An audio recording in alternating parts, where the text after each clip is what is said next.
Yo, what's good guys? Magandang hapon.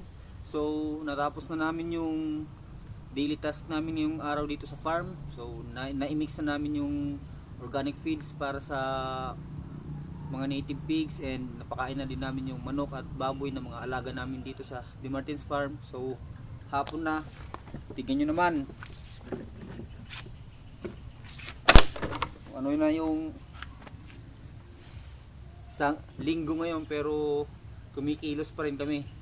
So bago nga pala matapos yung video natin ngayon guys, is isa sa mga na-realize ko is kung bakit kami na-assign, bakit kayong February is na-assign kami dito sa farm na to, is siguro hindi naman ito yung isa sa mga pinakamahirap na sitwasyon ng hindi naman siguro ito yung pinakamahirap na sitwasyon, but kung i-compare sa mga iba naming co-intern is medyo exciting tong, or medyo adventure tong ginagawa namin, kasi madami kaming task na ginagawa dito sa farm, and Monday hanggang Sunday ay kailangan namin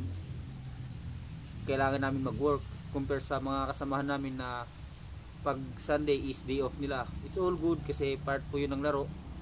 Isa sa mga na-realize ko is siguro kaya nandito kami ngayon is para kasi by February 28 is mag-e-end na yung internship program. So kung naisip-isip ko kanina na kung ma-assign kami sa medyo smooth na farm, siguro baka sa graduation or sa culmination day namin is baka kulang yung energy namin, or parang hindi namin ma-appreciate yung blessing na matatanggap namin. So siguro kaya nandito kami is para at least sa culmination day is talagang ma-appreciate namin na pinaghirapan talaga namin yung makukuha naming blessing, at saka mararamdaman talaga namin na yo men, pinaghirapan talaga natin to, kaya appreciate namin, kaya kailangan namin tong gawin.